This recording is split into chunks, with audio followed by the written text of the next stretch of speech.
Olá, o meu nome é Glauco, eu sou o CEO da FixCode, contador e cientista da computação, e o tema desse vídeo de hoje é como calcular a depreciação de máquinas e equipamentos.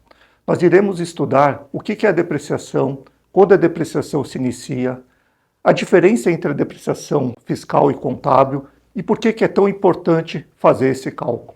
Começando com o que é a depreciação seria a perda do valor do bem no decorrer do tempo. Essa perda de valor se dá por alguns motivos, seja pelo uso, o desgaste natural desse bem com o passar do tempo, ou devido à inovação tecnológica. Por exemplo, quando você compra uma máquina e você utiliza essa máquina na produção, ela tem um desgaste natural. Esse desgaste mensurado em termos monetários seria a depreciação. Mesma coisa para a inovação tecnológica.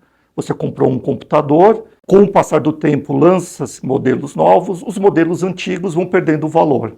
Então, a depreciação ela pode ser causada tanto pelo uso, o desgaste natural do bem, quanto pela obsolescência tecnológica.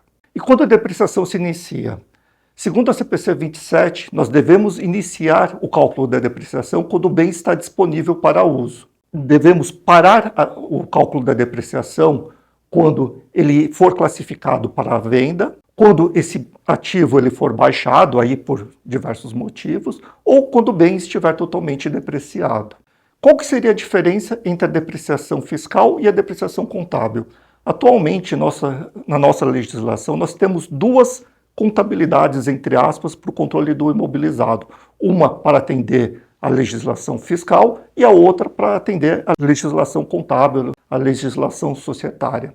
Para atendimento da depreciação fiscal, nós devemos obedecer às taxas de depreciação estipuladas pela IN 1700 de 2017, anexo 3. No caso, para máquinas e equipamentos, essa taxa é de 10% ao ano. Já a depreciação contábil, ela não tem um valor pré-estipulado. A vida útil do bem ela vai ser mensurada através de um estudo, onde uma empresa especializada, contratando uma empresa especializada, ela vai determinar qual que é a vida útil real desse equipamento. Passando para um exemplo de depreciação fiscal, supondo que a empresa adquiriu uma máquina no valor de R$1 milhão e a taxa de depreciação fiscal é de 10% ao ano. O cálculo da depreciação é bem simples, seria basicamente nós pegarmos o valor da máquina, multiplicarmos pela taxa de depreciação e dividir por 12 meses para chegar no cálculo da depreciação mensal, que seria, nesse exemplo, de R$ 8.333,33. Essa depreciação é o método linear, aquele método de cotas constantes. Todo mês vai ser o mesmo valor até o final da vida útil desse bem. Na depreciação contábil é um pouquinho diferente. Pegando esse mesmo exemplo dessa máquina, vamos supor que foi feito um estudo e a vida útil dessa máquina não é de 10 anos, e sim de 14 anos. Então, como que seria o cálculo de depreciação nesse caso? Seria R$1 milhão, dividido pelos 14 anos, dividido por 12 meses, daria um valor mensal de R$ 5.952,38. A fórmula da depreciação seria essa daqui que está no slide.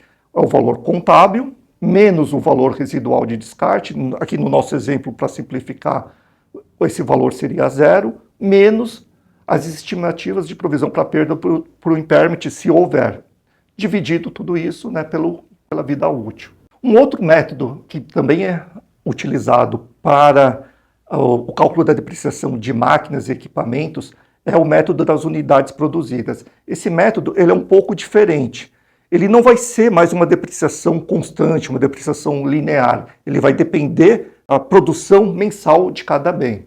Então vamos supor que a capacidade total de produção de peças dessa máquina seja 50 milhões de peças. A depreciação por unidade, então, será R$1 milhão dividido por 50 milhões de peças, que vai dar uma depreciação por unidade de 2 centavos. Então, serão 2 centavos para cada unidade produzida. Vamos supor, então, que no primeiro mês a produção foi de 192.356 unidades.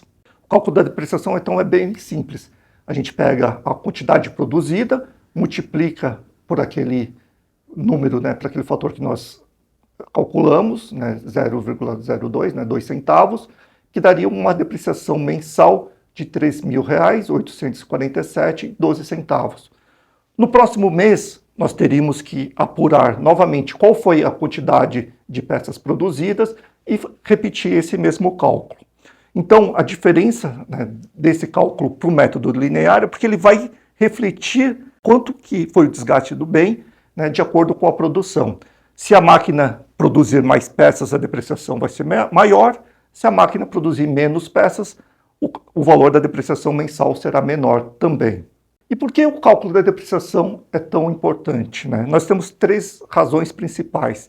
Primeira, uma exigência legal e também um benefício legal. As empresas optantes pelo regime, né, do lucro real, para o cálculo do imposto de renda e da contribuição social, né, a gente abate o valor da depreciação da base de cálculo. Por isso é muito importante calcular, né, corretamente o custo de depreciação. Além disso, para as indústrias, o valor da depreciação de máquinas e equipamentos ali, né, utilizados na produção, né, de um bem, ele compõe o custo desse produto. Então, para a empresa saber corretamente quanto que custa para produzir uma unidade, ela precisa calcular corretamente a depreciação dessa máquina. E, por fim, para a manutenção dos diferenciais competitivos da empresa. Toda empresa, né, ela é constituída para durar eternamente. E para a empresa durar, né, ter muitos anos de existência, obviamente ela precisa renovar o seu parque, precisa renovar o seu imobilizado de tempos em tempos. Então, estrategicamente, para os gestores, é muito importante saber, né, qual que é a idade média do imobilizado, né, se a maior parte do parque industrial dela já está próximo, né, de ficar totalmente depreciado ou não, e assim programar a renovação do seu imobilizado e não perder, né, competitividade. Então, esses são os 3 motivos principais porque o cálculo da depreciação é importante. Espero que vocês tenham gostado desse vídeo. Muito obrigado e até o próximo.